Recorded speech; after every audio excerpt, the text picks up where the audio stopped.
Brought to you by KR Mangalam University. We provide you the platform to turn your dreams into reality. Give wings to your aspirations with KR Mangalam University.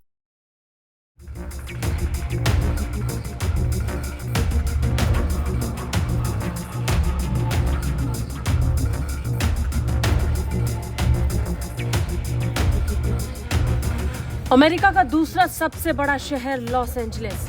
सड़कों पर उतरी भीड़ का उग्र प्रदर्शन, हाथ में मैक्सिकन झंडे, जबरदस्त तोड़फोड़ और आग में स्वाह होती पुलिस की गाड़ियां। तस्वीरें बता रही हैं कि हालात गृह युद्ध जैसे हैं। लॉस एंजलिस के डिटेंशन सेंटर के बाहर प्रदर्शनकारियों ने जिस तरीके से ट्रंप सरकार के खिलाफ धावा बोला, उसके बाद हालात पिछले 2 दिनों में बद से बदतर ही हुए हैं। अब सेना और प्रदर्शनकारी आमने सामने हो चुके हैं। प्रदर्शनकारियों पर आंसू गैस के गोले छोड़े गए। लोग गिरफ्तारी की नीतियों का विरोध कर रहे हैं। कई प्रदर्शनकारियों के हाथ में मैक्सिकन झंडे तक दिखाई पड़े। पुलिस के सामने और सेना के सामने ही प्रदर्शनकारी गाड़ियों को फूंक रहे हैं और इस आग को नियंत्रण में कर पाना मानो अमेरिका की पुलिस डिपार्टमेंट के बस के बाहर हो चुकी हो। यही कारण है कि अमेरिका के राष्ट्रपति ने सेना को सड़क पर उतारने का आदेश जारी कर दिया।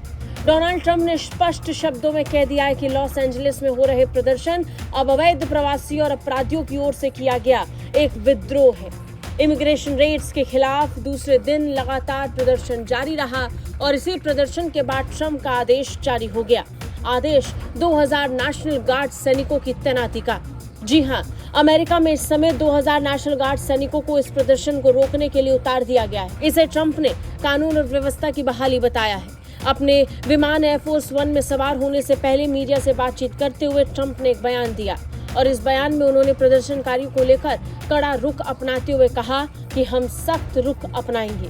इसके बाद ट्रंप ने अपने social media platform truth social पर और भी सख्त बयान देते हुए कहा कि एक समय महान रही अमेरिकी सिटी लॉस एंजलिस को अब अवैध घुसपैठियों और अपराधियों ने घेर लिया है। हम इसे वापस लाएंगे। लॉस एंजलिस आजाद होगा। ट्रंप खुद संकेत दे रहे हैं कि लॉस एंजलिस में हालात युद्ध जैसे हैं।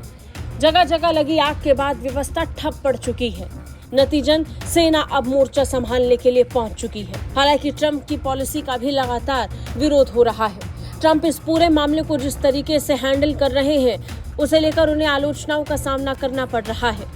नॉर्थ ईस्टर्न यूनिवर्सिटी के लॉ स्कूल के प्रोफेसर डेनियल उरमैन ने कहा कि ट्रंप को विद्रोह जैसी स्थिति में नेशनल गार्ड तैनात करने का कानूनी अधिकार है। ये गवर्नर के अनुरोध पर किया जाता है जब बहुत बड़े पैमाने पर अशांति फैली हो। लेकिन लॉस एंजलिस में जो विरोध हो रहे हैं वो इस स्तर तक नहीं पहुंचे हैं। उरमैन के मुताबिक ये कदम समय से पहले लिया गया लगता है। ऐसा लगता है कि इसका मकसद विरोध को दबाना है। व्हाइट हाउस के एक बयान में कहा गया कि ट्रंप ने उस अराजकता को खत्म करने के लिए राष्ट्रपति ज्ञापन यानी प्रेसिडेंशियल मेमोरेंडम पर साइन किए हैं, जिसे लंबे समय से पनपने दिया गया। हालांकि कैलिफोर्निया के गवर्नर गेविन न्यूसम ने इस फैसले को जानबूझकर भड़काने वाला बताया है। अब फिलहाल गवर्नर और राष्ट्रपति ट्रंप के बीच में ही जो तनाव की स्थिति बनी है, उसे लेकर बिना गवर्नर को कॉन्फिडेंस में लिए ट्रंप लगातार एक के बाद एक कड़े फैसले ले रहे हैं, जिसके बाद हालात और तनावपूर्ण बन चुके हैं। ब्यूरो रिपोर्ट, भारत तक।